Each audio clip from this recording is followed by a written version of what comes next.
What's up mga Repa Peps? Nandito naman po ang iyong probinsyanong vlogger, and this is another episode of From the Diaries. Today in this episode, magta-transplant tayo. Papakita ko po sa inyo yung paano mag-setup ng hydroponics. Step by step po ito mga Repa Peps. Kaya tara, samahan niyo po ako.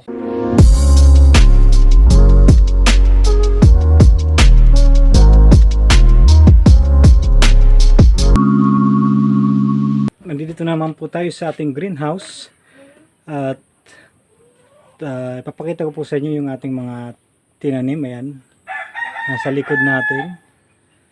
Ayan yung ating mga lettuce. Katatapos lang natin mag-harvest ng ilang box, kaya meron tayong pagtataniman ulit. Ayan, meron tayo ditong spring onion. Yung ating spring onion. Yan yung mga lettuce natin. Magta-transplant tayo ngayon ng hydroponics kasi nanghihinayang tayo dito sa seedling natin na to. Ito yung ita-transplant natin, medyo malalaki na. Yan, nandyan yung bagong seedlings natin. Okay? Yan. Meron tayo ditong styro boxes na gagamitin natin kasi ka-harvest lang nito. Yung laman nito hinarvest na natin. Okay? Okay guys, ito yung kailangan nating mga gamit. Kailangan natin ng lugari. Yung solution natin, yung Snap Hydroponics Solution A tsaka B. Kailangan natin to. Packaging tape, siyempre yung ating kutsilyo sa styro boxes. At nabutasan na yung styro natin. Nabasyo ng grapes. Pwede nyong mahingi sa palengke. Ganyan yung itsura niya. Butasan nyo siya ng lata. Yan guys, yan yung setup natin. Then, kailangan din natin ng tubig, 20 liters ng water. Diyan natin ilalagay yung hydroponic solution. Siyempre, kailangan din natin ng PE plastic. Ito yung mga nabibili sa palengke. Ito yung ginagamit sa isda. Pambalot ng isda. Kung sa isang banyera. Yan, pwede nyo mabili yan sa ano. Tsaka ito yung CHR natin. Okay? So, yan lahat yung mga kailangan natin. Simulan natin yung paggawa. Okay guys, simulan na natin yung first step, yung itong styro cups. Okay, lagyan siya natin ng butas. Lagyan natin ng butas dito. Ganito.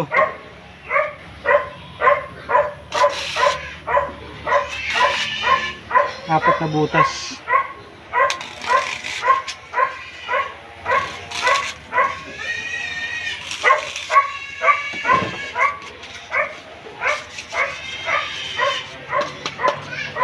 Ayan siya. Ayan guys. Ayan yung pagbutas ng styro cups. Kasi hanggang dito yung tubig para pumasok yung tubig dun.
yung second step natin.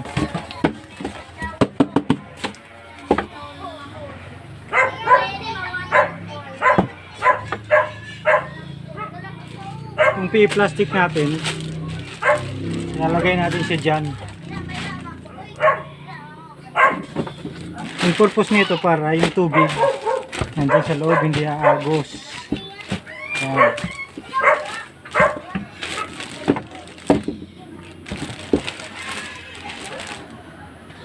Gamitin natin ng packaging.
Okay guys, nagawa na natin. Nilagyan na natin ng ng PE plastic yung ating styro. Ngayon gagawin natin, lalagyan naman natin siya ng tubig. 10 liters yung per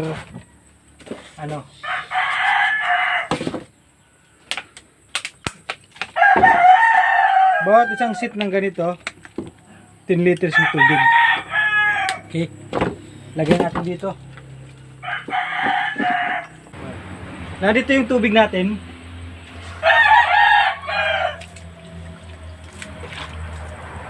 $20 liters to lahat.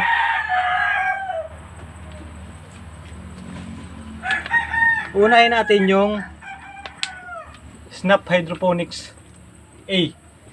Snap A. Lagyan natin. 20 liters to, so lalagay natin dalawa.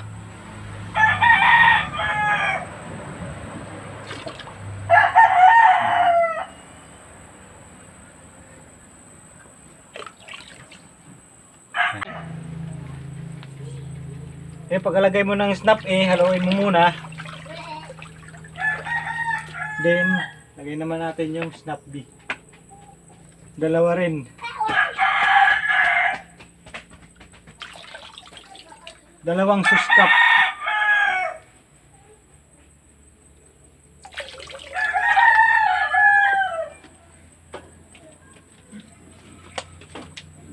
Haluin natin.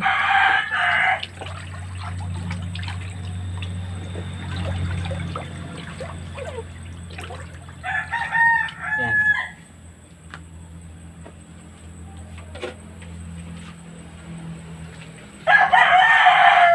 Then ilalagay na natin siya rito.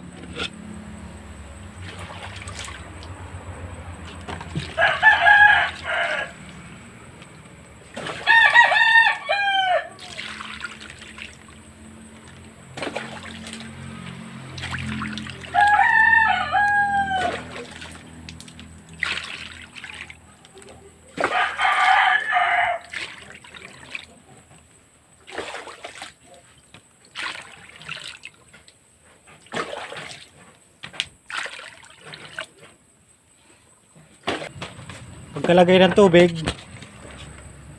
lagyan natin ng takip. Hindi man ito takip.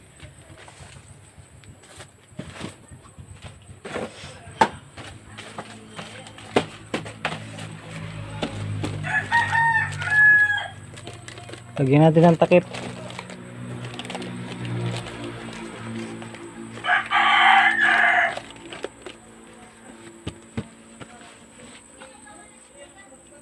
Yan.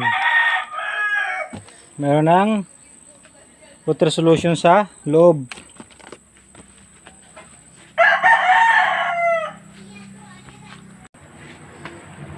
Okay. Next step natin yung paglalagay ng CHR dito sa styro cups. Sakto lang, mga isang 1 inch dito sa baso yung CHR natin. Ganito lang. Ganyan lang karami para may kapitan lang ng ugat. Yung diretso na siya rito. Yan. Kailangan hanggang dito abot yung tubig. Yan. Kung kulang yung tubig ng styro, dadagdagan lang natin hanggang dyan. Okay? So, gawa lang tayo.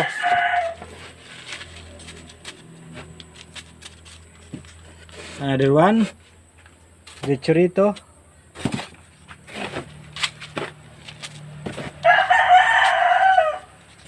Another one. Ito siya.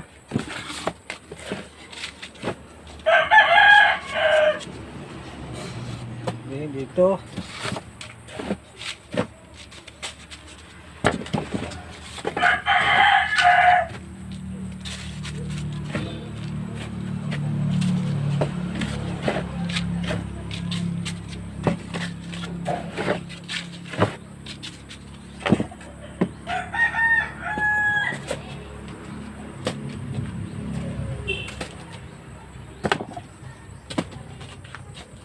Dito titignan natin kung naabot siya ng tubig. Yan. Kulang yung tubig kaya nadagdagan natin.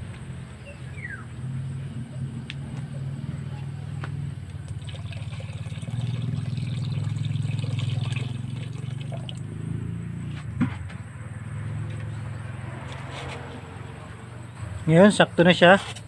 Yan.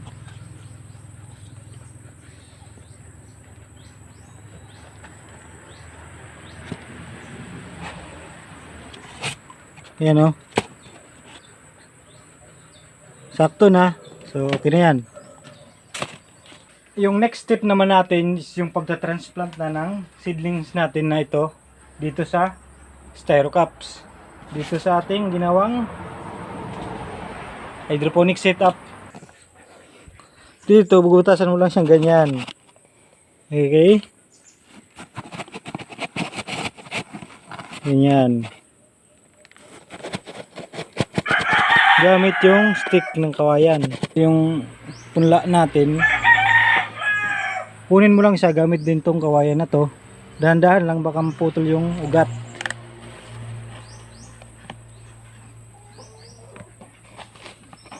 Medyo malalaki na. Nanghinayang ako so ta-transplant pa rin natin yan. Okay? So ganito lang yung pag-transplant. Lagay mo lang siya dyan.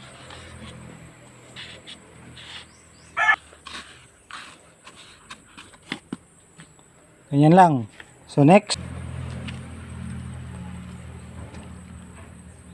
Okay. Naman.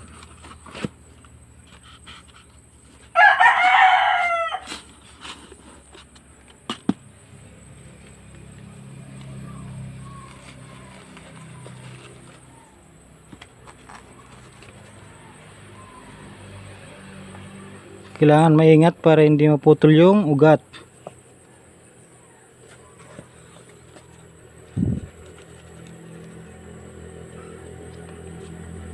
Kasi pag naputol yung ugat,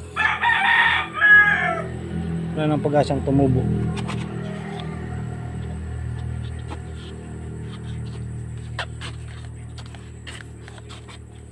Okay.